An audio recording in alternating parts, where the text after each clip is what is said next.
My name is Nate Leipciger. I'm a Holocaust survivor. I'm very happily married to a beautiful woman, Bernice. I'm a father of 3 wonderful women. I'm the grandfather of 12 grandchildren now. We have a wonderful life together.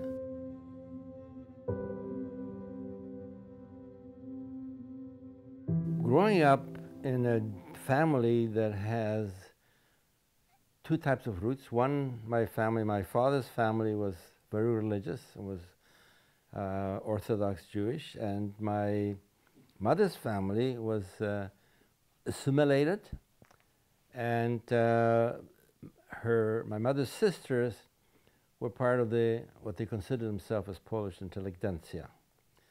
So they instilled in me the pride and the requirement to talk Polish before I even started school. When it was my father's grandparents spoke to me in Yiddish. So my identity as a Jew and a Pole came from those 2 areas. But I think the most interesting part of my interaction and my identity as who I really was in the yard of my house. Most of my friends were Polish Christians. Me and my sister were the only Jewish people in the yard. So I didn't have to establish my Jewish identity with them, but I had to establish my identity as a street kid, because I had to prove that I'm worthy of their being part of their gang. But invariably what happened is that when Easter came around, and even so they were my friends all through the year, right after they came back from church, they would beat me up, and I would say, "What was that for?" And they would say, "That's because you guys killed Christ, my God killed Christ." I went to my mother and I complained and I cried, that this is what happened. So she explained to me what the situation was. But other than that, we were friends without any restrictions. Of course, the thing changed when the Nazis marched in. Most of the people that were in my yard were Volksdeutsche. And the minute that the Nazis came into the city, according to my father, the Nazi flags came out of every window. And when I returned from Lodz, where my father sent us, immediately they would not even talk to me. They completely ignored me. We were totally isolated, myself and my sister, and we spent most of the time till we deported from our hometown, Chorzów, pretty well by ourselves.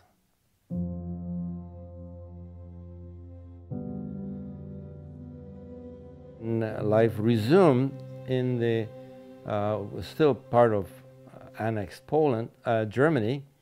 Sosnowiec was also part of the Silesia, so it was annexed. It was not part of the General government. It was under direct control of the Nazis. And in the meantime, we tried to make a living as much as we could. Difficult, but we managed. And in 1940, I was enrolled as an electrician helper in a trade school, half-a-year course. And we worked. My father came back. He was sent to a labor camp. He came back from a labor camp. And then he became a policeman in the militia. And then everything went relatively well. We stayed together as a family. Things were fluctuating. There were days that were better, some were not so good. Sometimes we had food, sometimes we had to go to soup kitchen to get food, especially when my father was in a labor camp.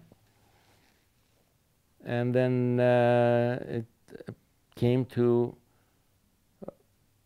July of 1943. Before July 1943, there were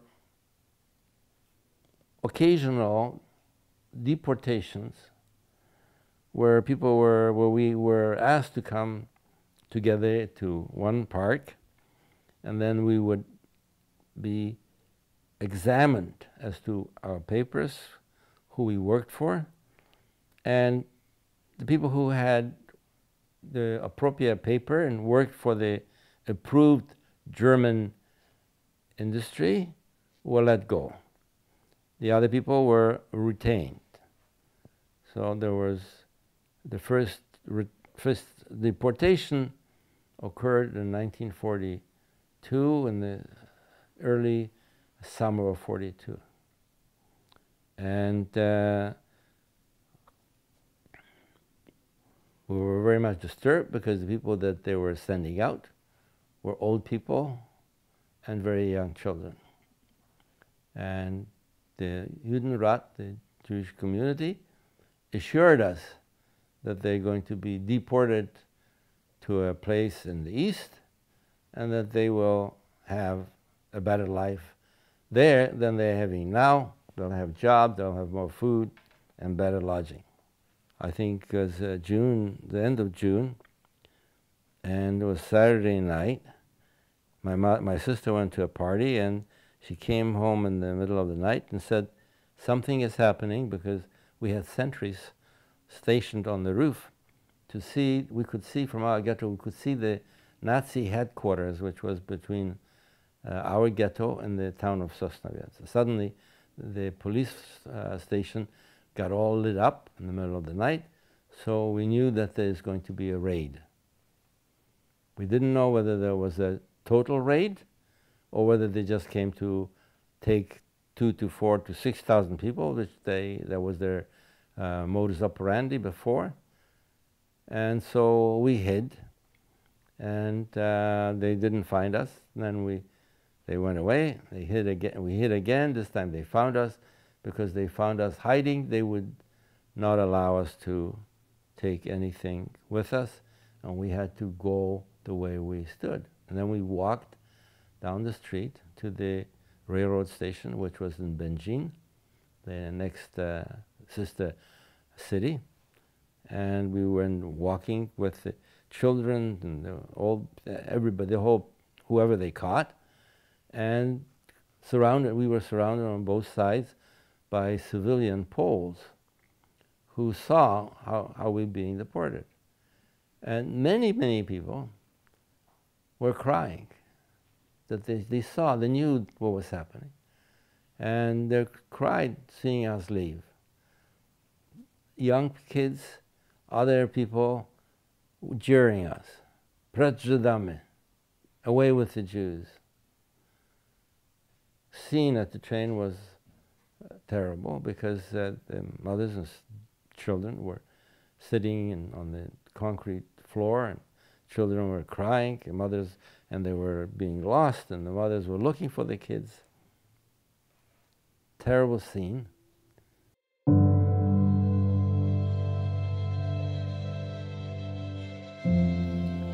They disembarked us on a ramp, and they told us to separate into two groups, men and women. People did not want to let go. Men stayed with the women, and they were actually had to be torn apart and by the people who were on the ground, which were mainly the uniformed prisoners.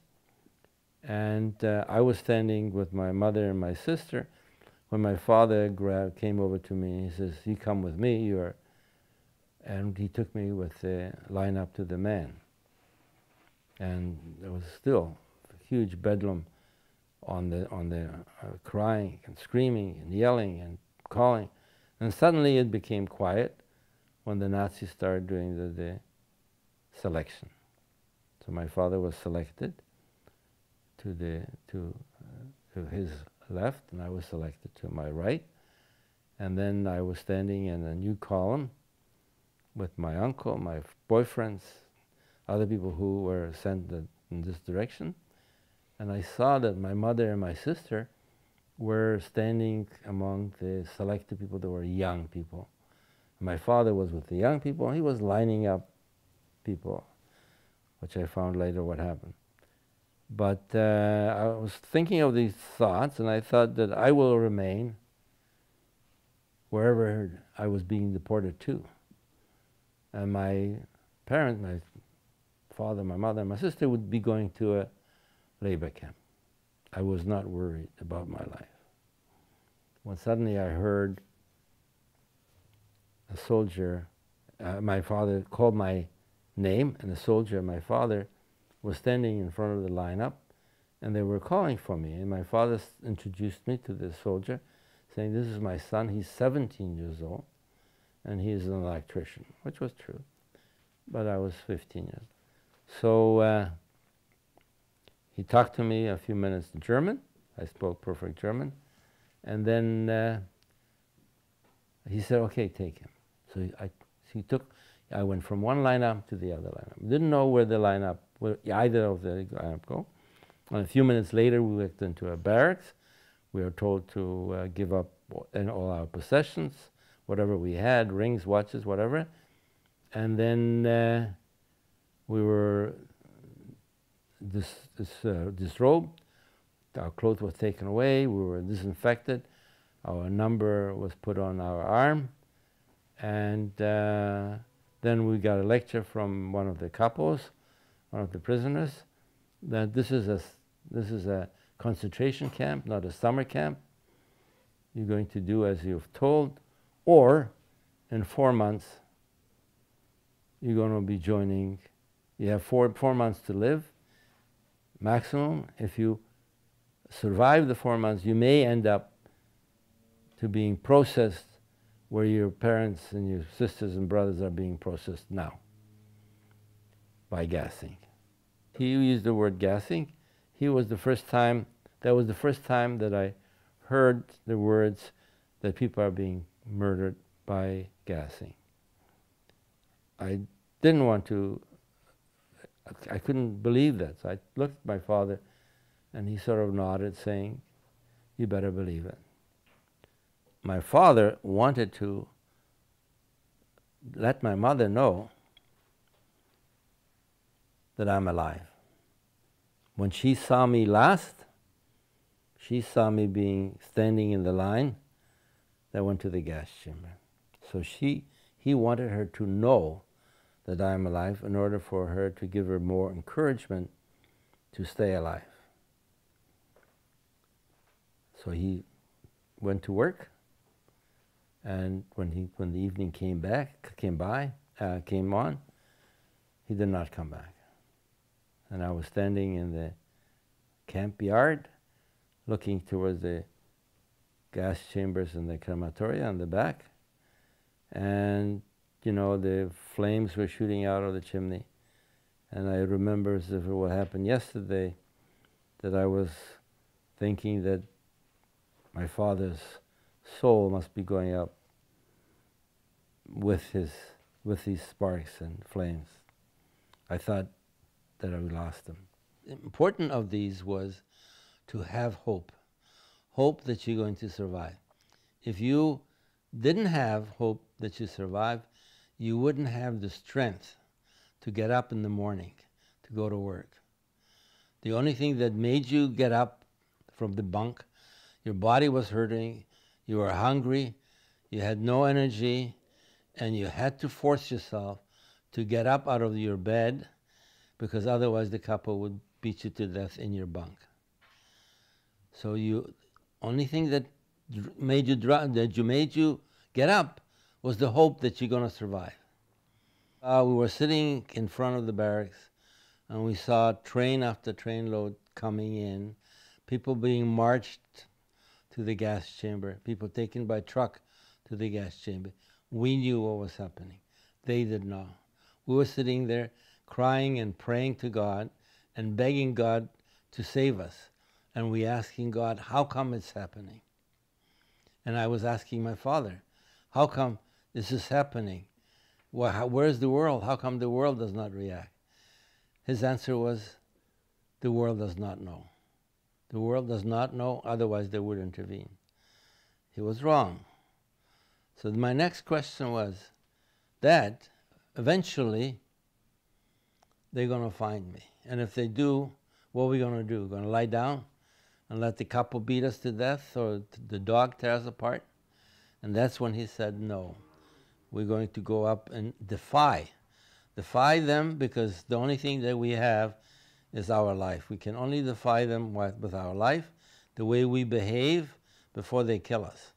And he says, we will not give them the satisfaction of begging for our lives. We will go showing them that we know that they're going to murder us, but we're going to go and with a prayer on our lips. I was fortunate that I had my father and he had me. So we were sort of a unit together. So this couple told my father, Jacob, I can save your life. I can give you a job in the tailor shop. My father was a tailor.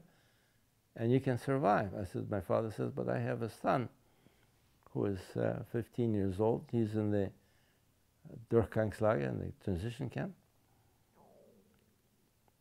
And to which he said, forget your son. It's not a question as to if he's going to be caught. It's only a question when he's going to be caught. He's not going to survive more than the next dissolvement of the Durchgangslager. They would clean the camp occasionally. They take everybody away. And so he said, I'm going back to my son. As long as we're together, we have a chance. I take solace that when my sister and my mother were put to death in a gas chamber, that they were together and they were clutching each other in love, and so they died in each other's arm, knowing that they're together. That's my solace.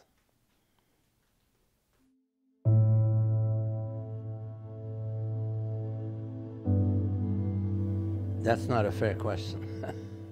Why did the Nazi locate the death? That is actually a suggestion by people who want to accuse Polish people of arch anti-Semitism, because they say that the only way the Nazis knew that the Poles were so anti-Semitic that they would accept the death camps in their midst.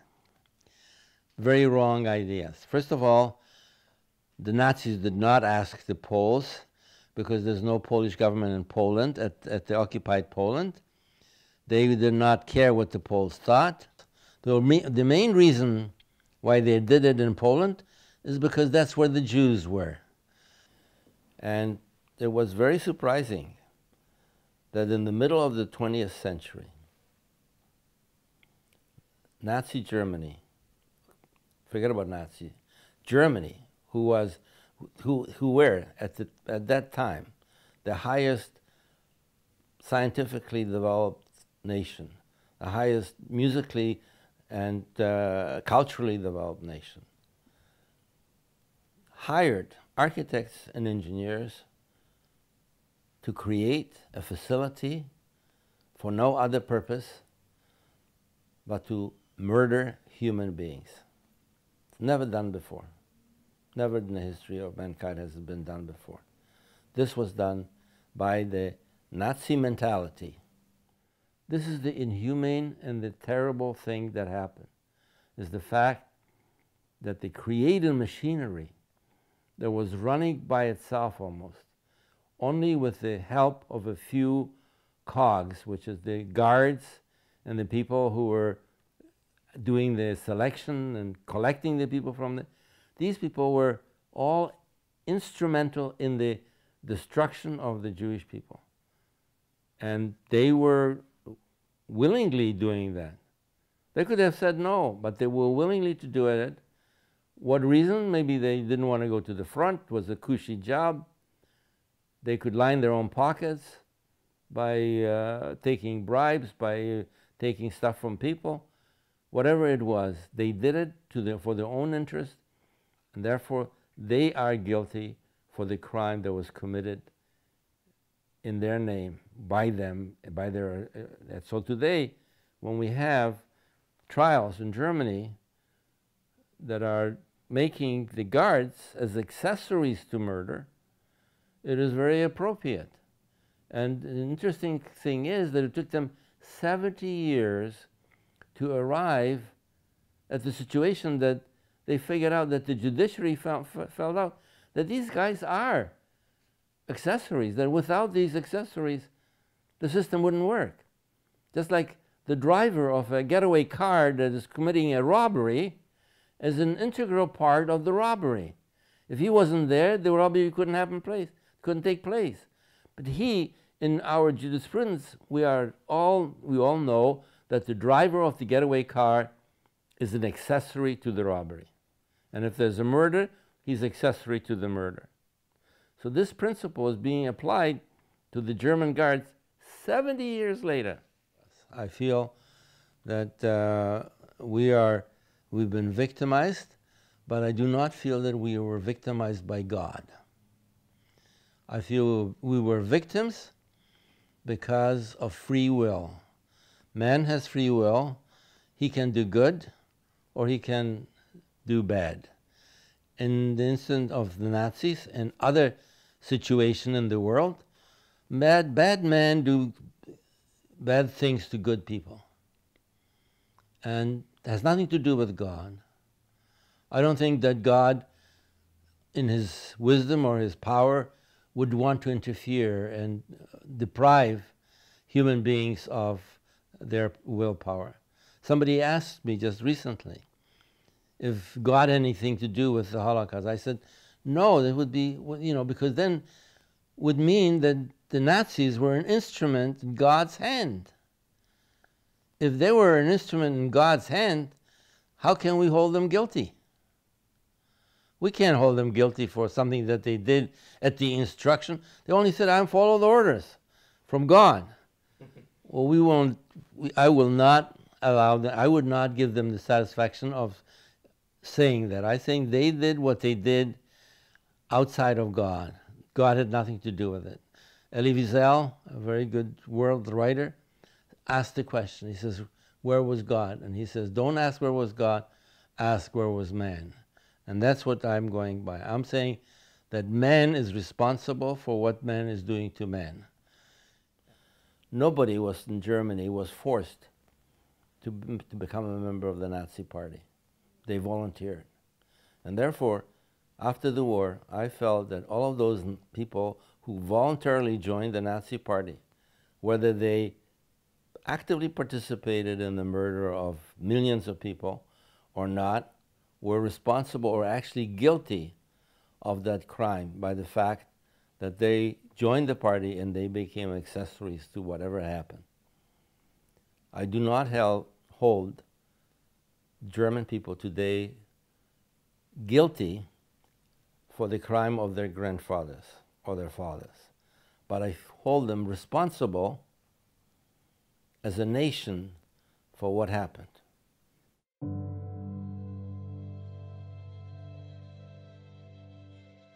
We have to live together in order to, all of us, to flourish. And the motto cannot be, I tolerate you, but it has to be, I accept you. I accept you the way you are, and we have to have mutual understanding that you accept me and I will accept you. I cannot accept, it cannot be a one-way street, it has to be a two-way street, that we have to accept each other the way we are. And we may be able to heal the world, as in Hebrew it's tikkun olam, to heal the world. The March of the Living is, which started 30 years ago, from a very small beginning, was a stroke of genius by one of the members of the parliament in Israel. And he thought that, how do you overcome the death march? When at the end of the war, hundreds of thousands of people lost their life needlessly. So he came up with the idea of the March of the Living. What that is It is that we take 17-year-old students and we take them to Poland, and we teach them not only how they lost their life, but more importantly, or equally importantly, how they lived their life, how for 1,000 years Jews flourished in Poland and in Europe. I'm talking to people, to young people, and whoever will listen, not to tell them my story, but to give them the warning signs that if man goes bad, that his ability to do horrible things are unlimited, unimaginable. And we must recognize that. As long as we recognize, we have to keep man in power, in check. And that is my message. And also we have to have the understanding that everyone, every human being has the same rights, same human rights. We all should have the ability to live our life the way we want, in the manner we want, according to the religion we have chosen or our parents have chosen, because we don't have a choice in what religion we are born to, but we do have a choice what we do with our lives. So our integrity and our destiny lies in our hands. And that's the hands of my young people, and that's what I'm interested in going and talking to young people too. I prefer to say, never again anywhere, anyone. Never again to anyone, to anywhere. And that puts a responsibility on our youth. They can't just say never again without accepting a degree of responsibility as to what it means to them, so that when they see an injustice being perpetrated, they cannot stand still. They cannot say, it's not my business, therefore I don't have to worry about it. I'm not going to get involved. It's not my business. I don't have to get involved. That's wrong. Never again means that you have to get involved when you see an injustice. When you approach the age of 90, you start to be retrospective, and you start thinking about your life, what you accomplished and what you did not. When I think back on my life, the contrasts are fantastic, because at the age of 15, I was standing in the shadows of the gas chamber of Auschwitz-Birkenau. I survived. I survived with my father. We had a wonderful life. And then I became active in the community, and I was successful there. And then the pinnacle of my professional and my community life became when I had the opportunity to take Prime Minister Justin Trudeau to Auschwitz and stand in front of the gas chambers where my mother and my sister most likely took their last painful breath.